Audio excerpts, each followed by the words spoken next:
It's something that I can't come to understand. There are so many people within death row that claim that they love Tupac. How come no one has stepped up, come forward, put up $100,000, $500,000 reward for justice of his murder? Where's all the love for Pac from death row, from the people, and from the friends supposedly around him at death row? Where is the love for Pac? Let's bring justice for Tupac Shakur. I believe he's resting in peace in heaven, but on this earth, I bet you he's turning in his grave. The exact same tactics that were used to drive the biggest acts out of Death Row Records, 15 years later, were being used against people like me, independent journalists. And I think that if people really knew the man behind the curtain, they'd think a lot differently about the murder of Tupac Shakur. Don't make me have to play with you. That's just the tap that the principal used to give you with the ruler. And nigga, I'm gonna spank your ass. Say another word. I promise you, I want you to. Let's play. Let's have fun. Let's have a 2024. Great year, Negro. Cause I play both sides. Both sides, you know that. We can play it on social media. Nigga, please, okay? Either way. Because you ain't gonna be able to say, oh, it jammed. It jammed when I was getting out of the trash can. I was in the trash can and it. You ain't gonna be able to say that with me, nigga. They gonna be saying, oh, R.I.P. What they gonna be saying, you come fucking with Reggie, R.I.P.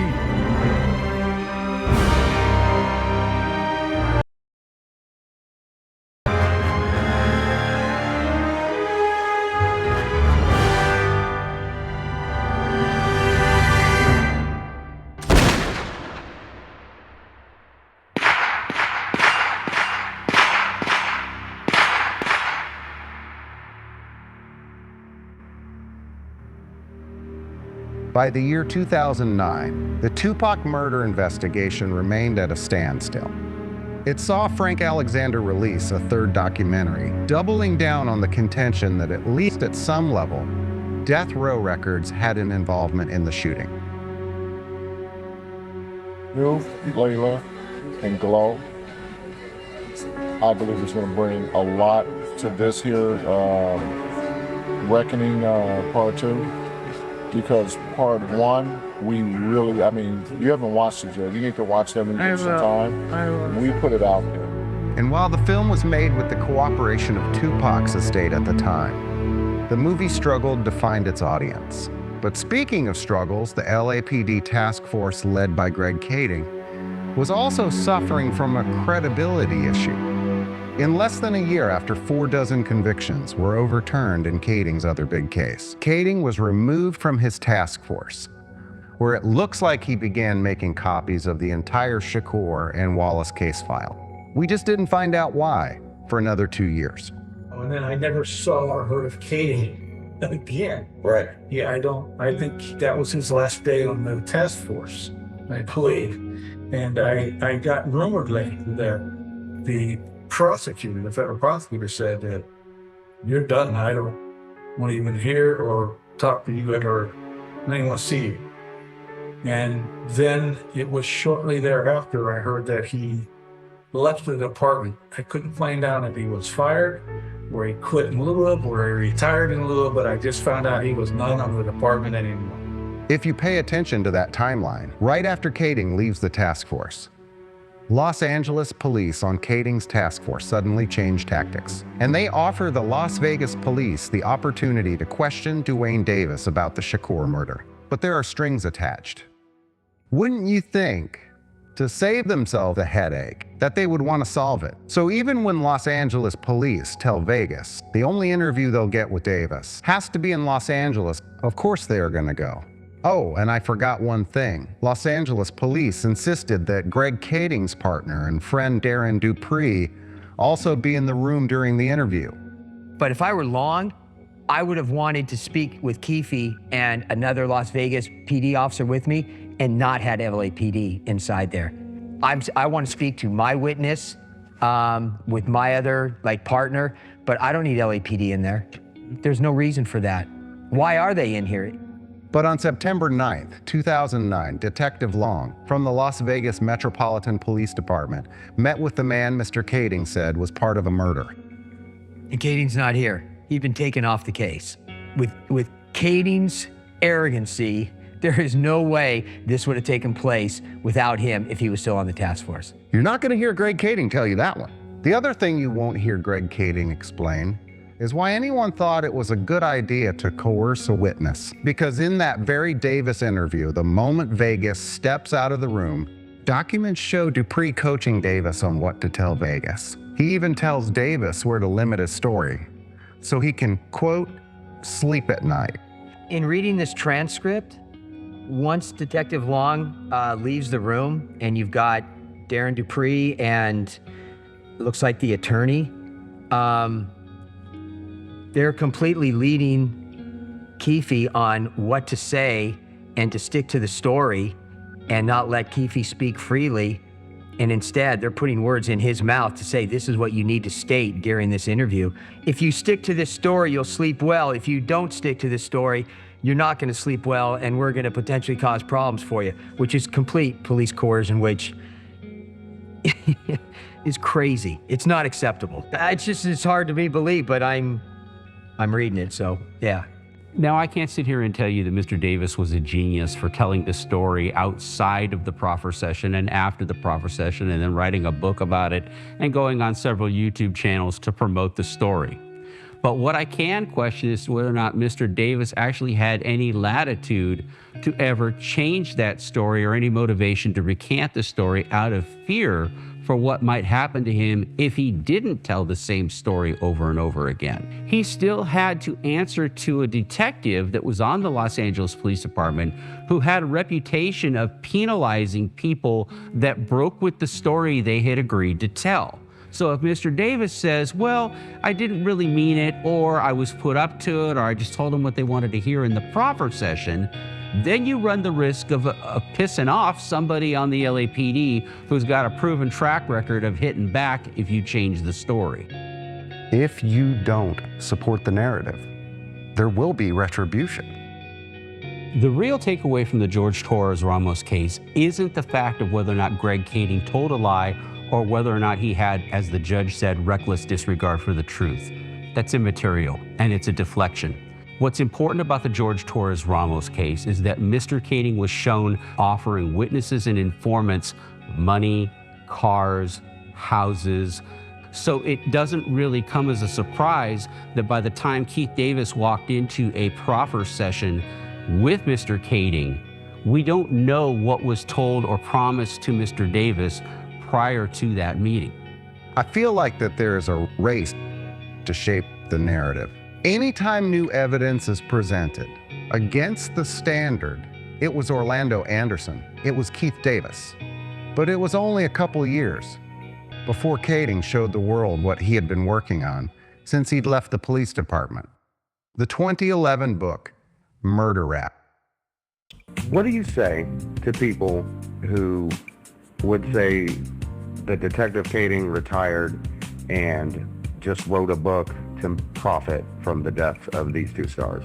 Obviously, again, I retired and wrote a book, so there's truth to that. So I guess it comes down to what was the motive. And this is nothing against Greg Kading. I don't have a problem with Greg Kading. I've never met him and I've never spoken to him. Mm-hmm. But what I have a problem with is if you obtain evidence that you think can help the Las Vegas PD potentially solve a murder, and this is what Kading's thinking is, but instead you retire and you decide to go public with that information, shame on you for being a cop. Where's the professional courtesy? That's evidence that you should be passing on to this other jurisdiction, and you shouldn't be out there talking publicly about it. When I first heard Greg Kading's narrative with Dwayne Davis and the whole slant on the Orlando Anderson narrative, I was actually very intrigued by it because it was a different spin on a 20-year-old narration. Seeing that his only option is staying out of prison for the rest of his life, and also being convinced that we knew what we were doing at that point. Mr. Kading admits to having had several conversations with Mr. Davis prior to the infamous proffer session. And somehow in these conversations, it comes out that Davis claims to have something to do with the shooting of Tupac. So I contacted Mr. Davis, who was in prison, and I wrote him a letter. I told him I was a documentary filmmaker and that I was interested in his story. However, I was not interested in his story if his story was any different than the story that Greg Kading had told in his book, Murder Rap. Now, the reason that I did that, of course, was because I was trying to fish whether or not Mr. Davis would stick to the story that Greg Kading was telling, or would he possibly have the opportunity to tell me, no, the story I told Mr. Kading is not the story that I have to tell you. I have a different story to tell you. And in that case, either it could be a made up story or it could be true, but just a different story than what he told Greg Kading. In either case, it was interesting to me enough that I wrote several letters back to him again and we agreed to meet. What I believe that you told Greg Kading was what Greg Kading wanted. Yeah. You get out of trouble, this mother talking about 25 years. I don't even have no fucking 25 years, right? Yep. You know what I'm saying? So the federal agencies are not going to just take over a murder investigation unless it's part of a much broader investigation. The FBI told me to sue her. Well, this one things But they said they came to my house right before his book came out. So this guy's putting your life in danger. You sue his ass and the LAPD, city of LA. They told me everything. They do you want to move? And with that book, a follow-up documentary, and a Hollywood version of his investigation, the Anderson narrative is given a new lease on life. I had no idea about Greg Kading and what he'd already put out there.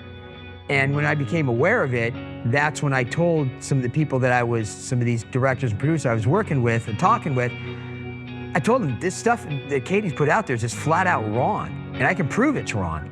And I said, how did this stuff even get out? I mean, who bought into this crap? Didn't anybody do their due diligence on what Kading was saying? And apparently the answer is no. I didn't even know the totality of all the bullshit that he had said. I just explained to them, this is the truth, this is what's happened, and they were shell-shocked because it was 100% different, apparently, than what Kading had put out there. And I said, well, look, he's wrong. But if we have learned anything, we understand now that for every pound of pressure that pushes the narrative forward, there is an equal back pressure that works to repel any threat to that narrative.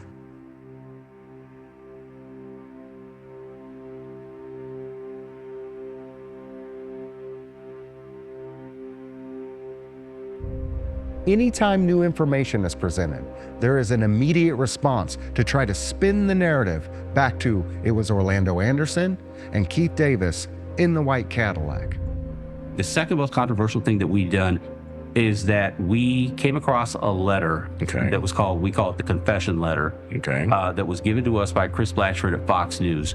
And this letter was given to him in 1998. They had mapped out this entire, not only confession that they were involved with the shootings, but why the shootings happened, what was all involved with it to begin with. We went to the LAPD first with the confession letter, and we met with the highest members of the Los Angeles Police Department. Kirk Albanese, who was assistant chief of police there, high-ranking captains in the LAPD, and Darren Dupree, who was Greg Kading's ex-partner.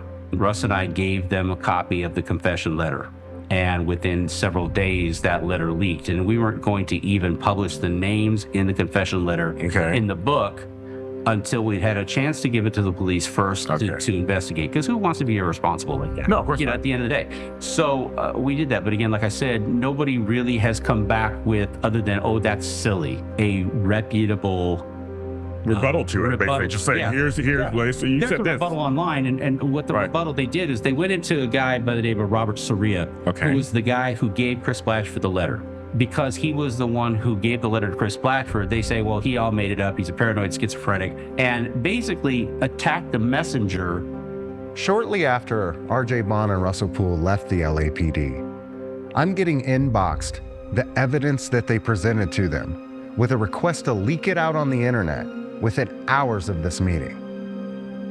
He's a piece, dude. That guy, he's just 100% bullshit. You know what that guy did with that damn video?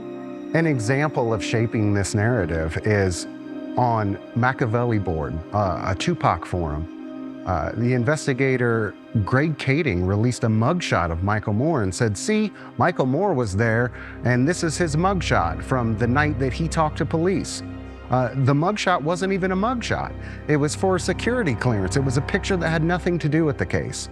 This is how the narrative is being shaped behind the scenes and in public, and it should startle people that want truth, that want justice for Tupac. I think that one of the problems that's plagued the Tupac Shakur investigation from the very start is that the only ones that seem to be willing to talk about the investigation are the ones that are willing to try to control the narrative or throw the narrative. The judge is not going to let it go past today?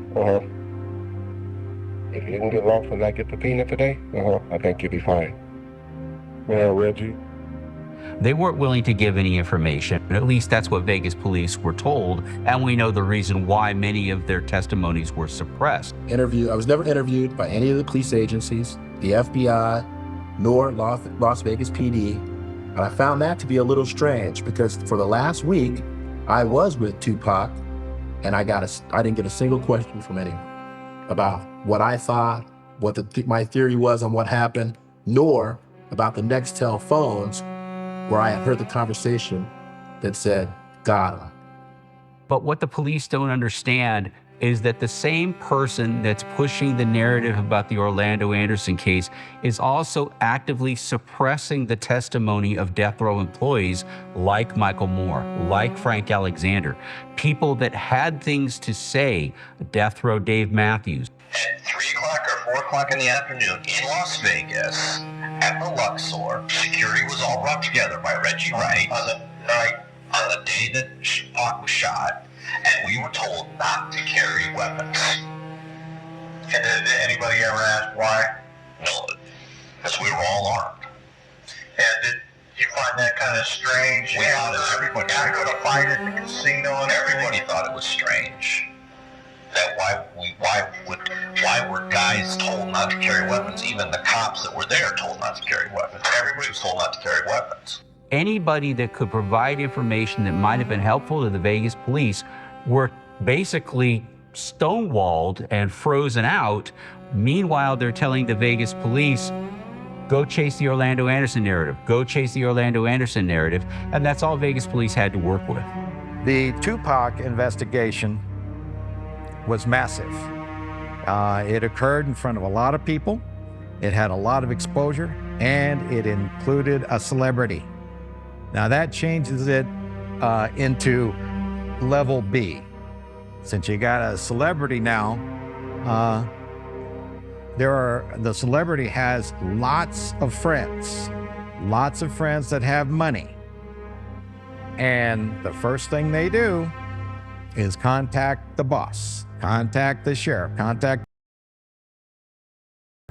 They don't generally contact the investigator.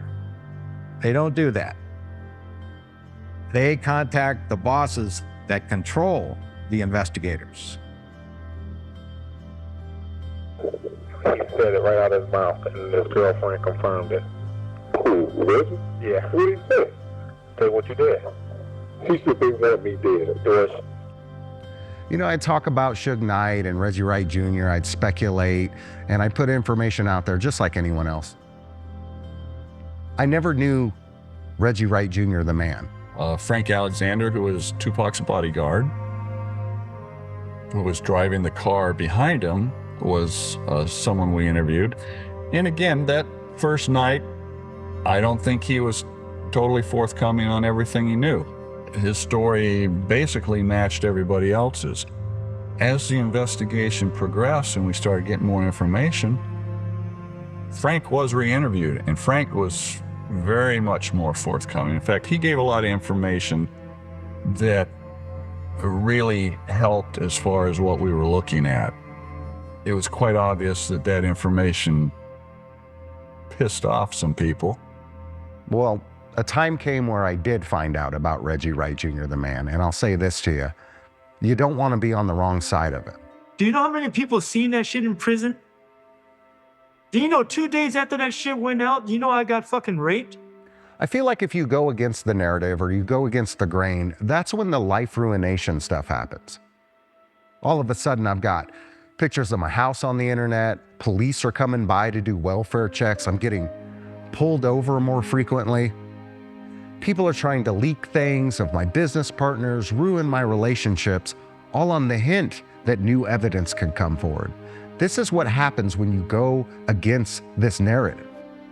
Because you ain't going to be able to say, oh, it jammed. It jammed when I was getting out of the trash can. I was in the trash can and it... You ain't going to be able to say that with me, nigga. They're going to be saying, oh,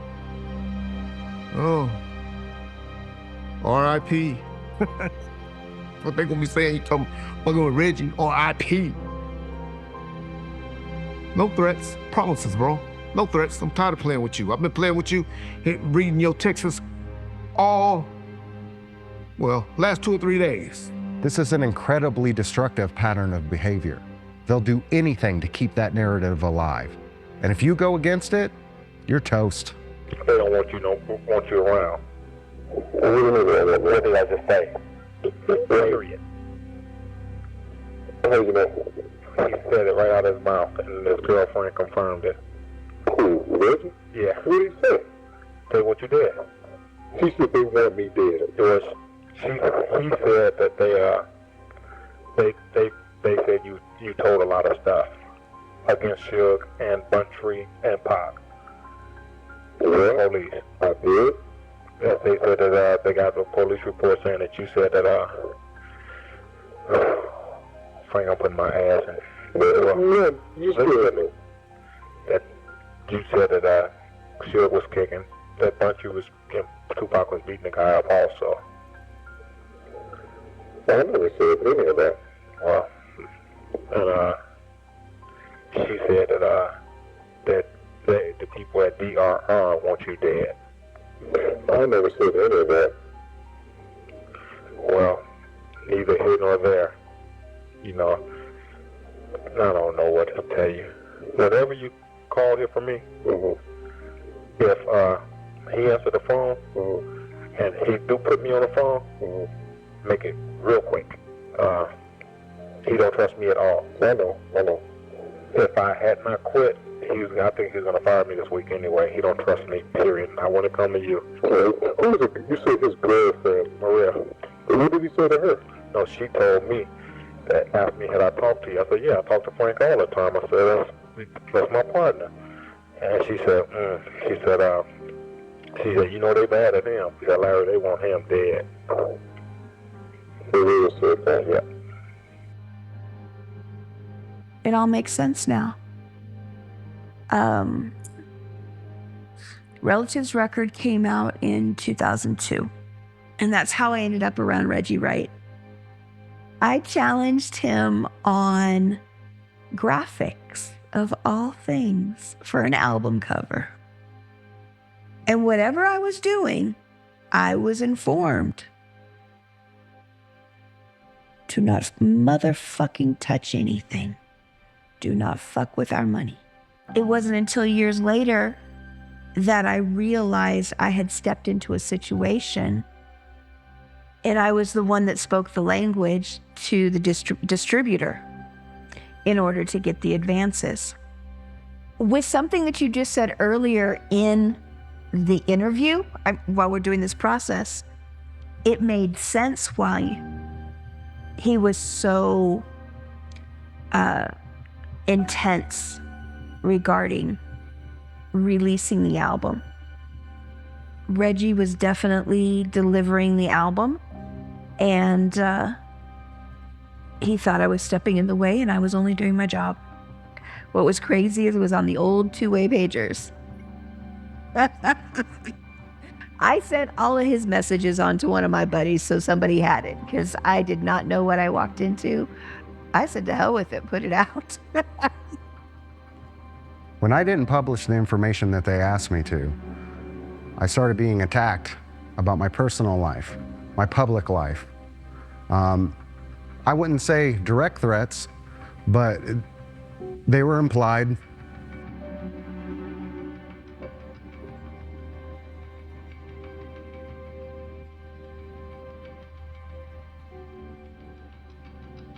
As time went on, this case had been reviewed multiple times by different investigators assigned to my section, But it wasn't until 2018 that this case was reinvigorated as additional information came to light. My name is AJ Benza, and I'm an investigative reporter. 2018 is a magic number, but not for the reasons you might think. In 2018, a man by the name of Andy Donahue had the temerity to go to the Vegas PD and ask for a file on the Tupac case. 3 different times he sent FOIA requests to the Vegas Police Department, and they wanted nothing to do with the guy. Vegas is insisting this is an ongoing investigation, we can't release any information, but it's all BS. This goes on for a while, and the attorneys are up the Vegas Police Department's behind to try to get information, but the cops say, we can't give you anything because it's an active, ongoing investigation. So in this lawsuit, he basically tells the Vegas PD, you're not doing anything with this case. It's not active, it's not ongoing. So he says to them, since it's not active and ongoing, you have no reason to hold on to it. Let's call a spade a spade. So the Vegas PD is fighting this, and this goes on for a while. The judge made Vegas PD produce an inventory of everything that is in the case file. Vegas had to then explain under what circumstances were they entitled to hold the records. And I'm not even sure what they're fighting about because it's obvious that it wasn't ongoing. It's obvious they weren't doing anything with this case. But eventually, they have to give him something. There are 2,500 pages on this case, and they released 2 pages. What are you gonna get out of 2 pages? So eventually, the Vegas PD loses this case. The disclosure from Vegas PD was no surprise to anyone following this investigation. In fact, we learned, for example, that Vegas PD hadn't done a recorded interview with a witness since 1997. Now, behind the scenes, there's a bunch of people in the Vegas Metro PD who know now they have to do something about it. They've got to show that this actually is possibly ongoing, this investigation, which it's not.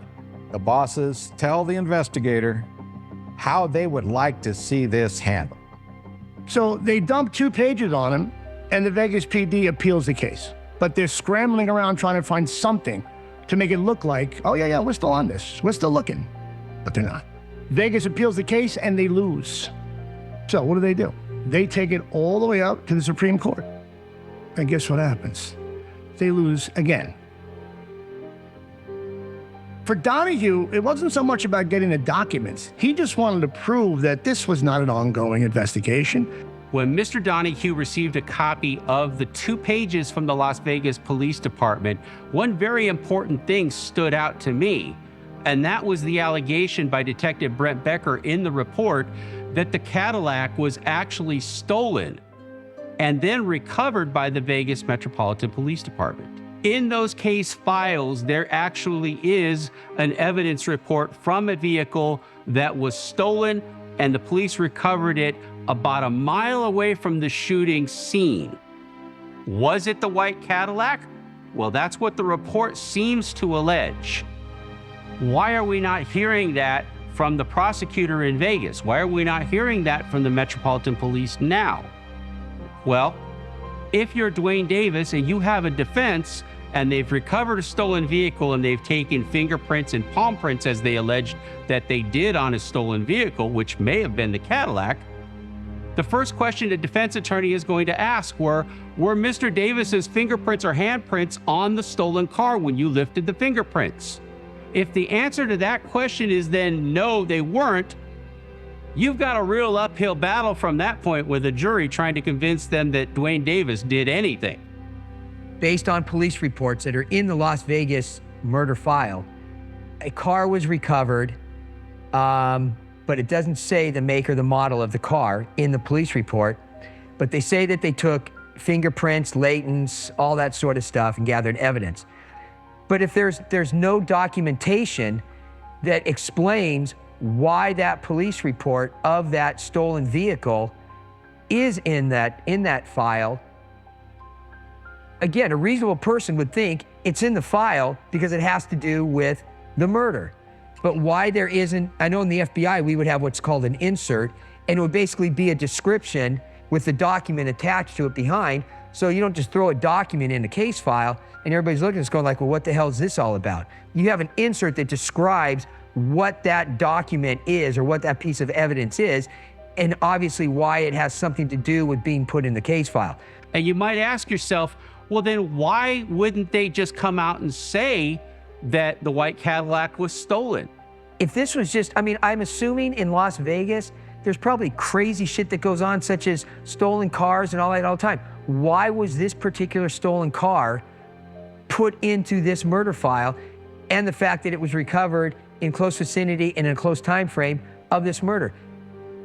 There's really only one reason you can really conclude why it was put in this file. It had something to do with the murder. There's no downside to saying that the car was stolen and recovered versus you never got the car, which is what Vegas police are now saying.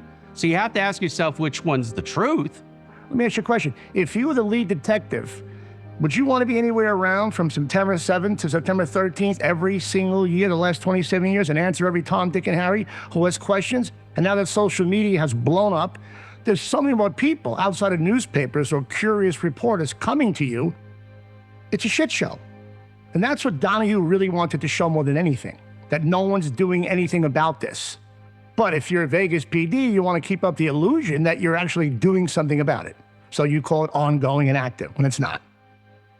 So the Vegas PD has to prove they're doing something when they weren't. And suddenly, out of nowhere, they get a search warrant for Keith Davis's house. And it's a big show. It's the Las Vegas Metropolitan Police Department. And the search warrant for the resident. You can come out with your hands up. I mean, you would expect Siegfried and Roy to be there, or Chris Angel. I mean, they put on a show in Vegas. I need you to put your shoes on, put shoes on all the kids, and if you do me a favor, I need you to come out to the garage. They made sure everybody knew what they were doing. Put your hands up. Sir, you need to put your phone down. Put your phone down. Put your hands on top of your head. Hands on top of your head right now. Hold on, hold it. You want to know the truth?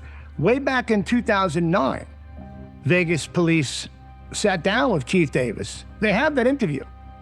Nothing came of it. So why what he said in 2019 happens to be so important? They sat him down already in 2009. They got what he had to say. It doesn't make any sense. You still have the Orlando Anderson, Keith Davis narrative. You still don't have a gun. You still don't have a weapon. You still don't have an eyewitness. You don't have one single piece of physical evidence to even substantiate the underlying story other than the story that Mr. Davis has told. And they're saying that that's enough to convict him, but I have my doubts. Instead of handle it truthfully and methodically, sometimes it gets sidetracked by the bosses saying we would like to see it happen this way. And if we don't see it happen this way, this could look bad. This could look bad. It could implicate the police department. It could implicate the powers to be, the mayor, the commissioners. It can involve anybody. In our section, we knew at this time that this was likely our last time to take a run at this case, to successfully solve this case and bring forth a criminal charge. So the reinvigorated Vegas team put together a grand jury and showed them 27 years worth of work. Well, that's not exactly true. Instead of 27 years worth of work, Vegas prosecutors picked an unusual cast of witnesses to tell their story. A Clark County grand jury has indicted Dwayne Keith Davis with 1 count of open murder with use of a deadly weapon with a gang enhancement. Grand jury has enormous power. The grand jury has the power to indict on a felony case. And, you know, the old adage about a prosecutor being able to indict a ham sandwich is true. This grand jury has been receiving evidence for months. They presented witnesses that have absolutely no personal firsthand knowledge of anything that happened that night. Reggie Wright said he was on the other side of town. Bobby Ladd was in Compton. He had no one that was involved in the shooting. No witness of the shooting is testifying except for Malcolm Greenidge. And he didn't have anything that he could add. Grand jury has subpoena power, which is an immense power that the grand jury has. They can subpoena witnesses to come before the grand jury and testify under oath. And that is a very powerful tool that the prosecutor has, because you get somebody in there, you put them under oath, they're stuck with their story at that point. Then you have it down and you have it under oath. So prosecutors use that power quite frequently. We've conducted countless interviews and corroborated numerous facts that were not only consistent with the crime scene on the night of the incident, but also corroborated and were consistent with the sequence of events that night. The witnesses that they used in the grand jury testimony to support the indictment against Mr. Davis were some of the most conflicted testimonies I've ever heard. This ultimately led to us procuring a search warrant which was executed at Mr. Davis's residence in Henderson, Nevada. And following the execution of that search warrant, in close coordination with the District Attorney's Office, this case was presented to the grand jury, which ultimately led to Davis being indicted on charges of murder. Prosecutor has basically no barrier to convening a grand jury. It's part of the prosecutor's job. It really does not take much of anything, either mechanically, legally, or any other way for a prosecutor to convene a grand jury. I mean, that's what they do.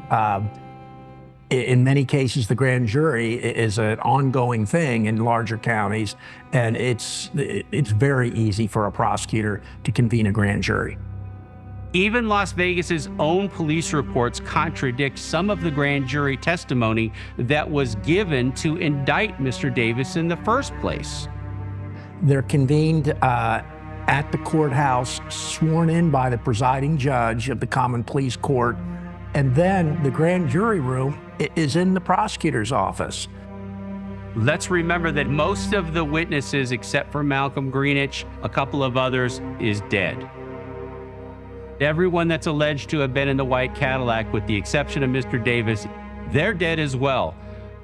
The standard in grand jury is probable cause. It's certainly not proof beyond a reasonable doubt. So it's relatively easy for a prosecutor to get an indictment if they want to. And that's exactly what happened. Please, come over here. Hey, man.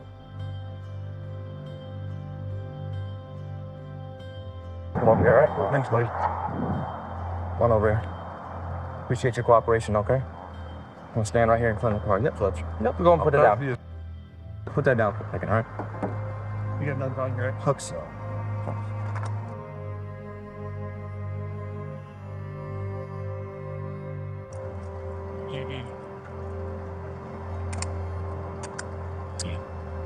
You have anything on you, sir?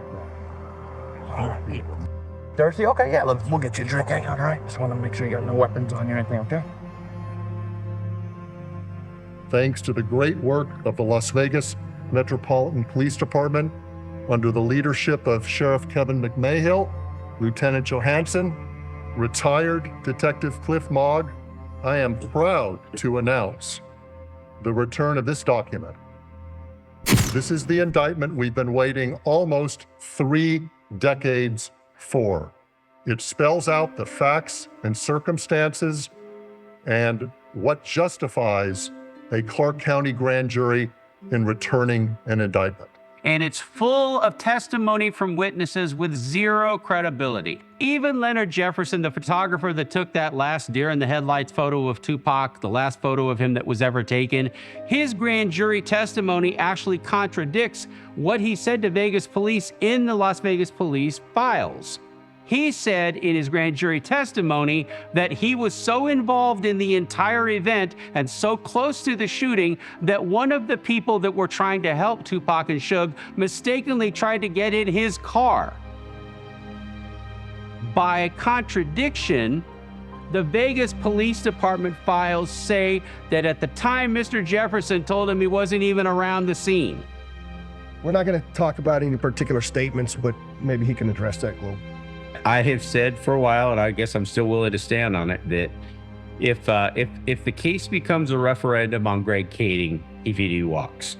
Then it's trouble. Then it's trouble. I think they have a big problem because, again, the search warrant, fruit from the poisonous tree.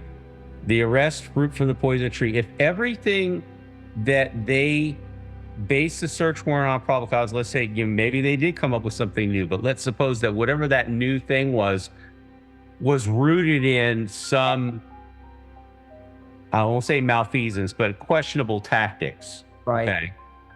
Everything that flows downstream from that is corrupted by that original thing. And the defense attorney just needs to go back to the source and say that the well water was tainted to begin with, and that everything that came out that he did on Gangster Chronicles and BET and all the things that he did there was based on an understanding that he had with this guy he was an informant for. You know, that's really what it comes down to. There's no magic here. That's why I think there's got to be something else, because there's no way I can imagine. I mean, this is so high profile, it's ridiculous in terms of the entire world's going to be watching this trial. I mean, Tupac is still a well-recognized, well-renowned, artist out there. What I'll say is there's a lot of stuff that's going to come out when it comes time for trial, but he provides his own series of statements that are very consistent with the evidence that we have on the scene that we've obtained through our investigation. I'll leave it at that. There are many cases in prosecutions where you'll have the testimony of a witness, in many cases an eyewitness, and no what we call corroborating evidence to back it up.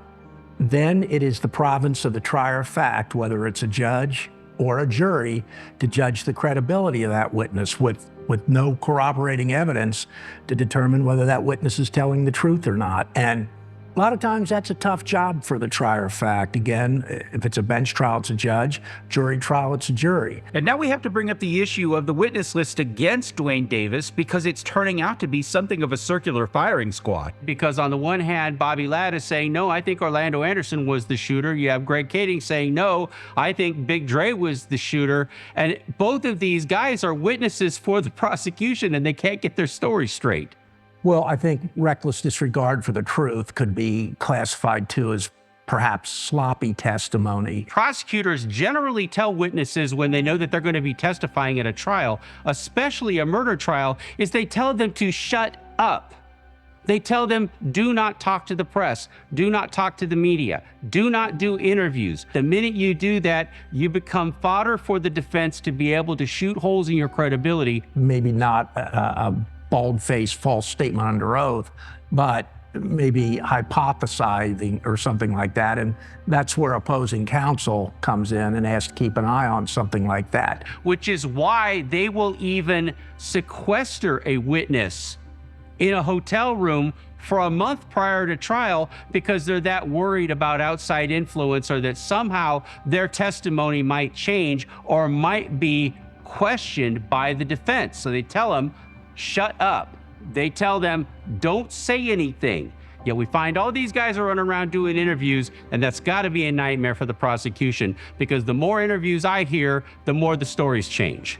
I want you to remember in your questioning that this investigation, subsequent arrest, and now indictment is only the beginning of the process. Because I think it was laid out perfectly, but almost too perfectly. You have an incident at the MGM Grand, according to this narrative, and you have an immediate retaliation. It's a perfect story. But the more that you look into the events that unfolded that night, the more you start to doubt it. And then we have this concept in law called fruit from the poisonous tree. Allegations of corruption within a municipality is definitely something that a district attorney or prosecuting attorney's office would take a look at it. It basically means that if the source of your evidence is tainted or unreliable, so is everything that flows from or comes after that first bad evidence, then the prosecutor will make the call whether it's a case that should be presented to grand jury. From my experience in dealing with LAPD and a lot of the corruption cases that I was involved in that involved LAPD officers, they're very protective of themselves. They don't freely hand over information. And they when they realized they couldn't shut things down, then they wanted to be part of it to try to get ahead of things so they could obstruct it, which they did on some cases, and on other instances, they got caught obstructing it. And my bosses finally caught on to that. Was there any concern with the investigation that the LAPD had conducted and how that would conflict with the investigation that you guys were doing? I'm going to choose not to answer that question. I just don't believe a lot of the information being conducted there in LA was actually being shared with us. You mean like that Duane Davis has been an FBI snitch since 1998? And what about the 12 to 15 times Davis informed for Kading's task force? And then you have the 2009 Vegas interview of Davis, being managed by Daring Dupree. Las Vegas has jurisdiction on this. I don't understand why LAPD has such a vested interest, other than they want the publicity and the notoriety that comes from possibly solving this case. But this happened in Las Vegas's jurisdiction. I don't understand why Kading or anybody else at LAPD is just so entrenched with wanting to withhold information and just providing anything they can, resource-wise, as well as evidence, to Las Vegas Metropolitan PD. And if you think a jury won't be confused enough, add Greg Kading's alleged federal proffer session with Davis. Proffer deal is when you go into the prosecutor's office, the defendant always along with his defense lawyer, and you tell the prosecutor what you know. It's usually basically telling on someone else, another one that's charged with a crime or potentially could be charged with a crime. Your client spills his guts. The government then determines whether the information is valuable or not and what kind of credit that the person talking, normally your client, will get. I think what people misunderstand sometimes is if I'm an LAPD officer or an FBI agent and I'm interviewing somebody and I bring them in and I kind of bring them in under this ruse of, okay, we're gonna do a proffer, so you're gonna kind of tell me everything that you know about this crime and any involvement that you have, and I'm not gonna use that against you. That doesn't hold water. We suggest you get an attorney and meet us at the U.S. Attorney's office or give us a call and let us know if you'd be willing to sit down and have a conversation. He calls an attorney. That attorney calls us and says, when can we meet? We say, this afternoon is great. Why don't you meet us at the U.S. Attorney's office? And so that's what happened. You have to have an assistant U.S. attorney write up a formal, legal binding obligation. Your defendant who's coming in for the proffer, in this case, it would have been, say, Keefe D, would have an attorney there. They would go over, the specifics of the proffer arrangement. Nothing's being promised, but nothing that he talks about can be used specifically against him. When you do a proffer session, and we've talked about this, the very first paragraph, it talks about a proffer agreement between, and you would list who the AUSA is, and you would list who the attorney is representing. In this case, I guess it would be Keefe, and all the ins and outs of the proffer session. That's on the first paragraph of the interview. I tell my clients when they go into a proffer that the government will ask them questions that they already know the answer to determine whether the person is being honest and truthful or not. And then once we get to that meeting, his attorney, representing Keefe, and the U.S. attorney have a conversation, and that's when the agreement to cooperate is made. Okay, that's the proffer agreement. That's the proffer agreement. Prosecuting attorney is going to go back and make a decision as to whether or not this really has any merit or has any, any value to it. And they're going to send that over to Keith Davis's attorney, who's going to look at it to make sure that all the I's are dotted, the T's are crossed, and he's not going to be talking about something that the attorney doesn't want him talking about. And then he's going to meet with his client, call his client on the phone here, what day do you want to do this and put together? They've got busy days. You don't just call them up one morning and say, hey, I've got a guy that wants to come in and proffer. Let's do it this afternoon. No, it may take several days. It may take a week to put it together because you've got to make sure that the other attorney has their slate cleared out for whatever time period, let alone that same day, and that everybody needs to be able to make it down there. It's just that's not how these things take place. Like Keefe he wouldn't just come in and say, okay, I'm gonna sit down at the U.S. Attorney's office and I'm gonna do a proffer session. This idea that you just bring somebody in and you sit them down and you interview them and you qualify that as a proffer session, no, that's wrong. It's incorrect. This is just a situation where you sit down, you agree to honestly answer whatever questions we ask you about any criminal activity that you're involved in. I tell my clients when they go into a proffer that the government will ask them questions that they already know the answer to to determine whether the person is being honest and truthful or not. The assistant U.S. attorney, they do all the questioning. Now, if I'm the case agent and I'm working with the assistant U.S. attorney, obviously I can interject a few things here and there, but I'm not the one that's leading the proffer session. That's the AUSA that's doing that. And in the recording that I've heard from Kading, he does all the talking. I don't even know if there's an attorney there. So that's not a proffer session. And also, when it's recorded, I think the recording that I've listened to where Greg Kading just starts doing all the talking, that's not how a proffer session works on the federal side. But I've seen court documents where the state of Nevada claims they have no evidence of this proffer deal and can't validate its existence. If there's no paperwork, there's no proffer session. It's as simple as that. It's a legal binding obligation. And what it appears, and what y'all got to remember, is he don't want to be known. I knew my role. I know my role. I get shit filtered to me for being around to report to law enforcement if I had to or needed to be.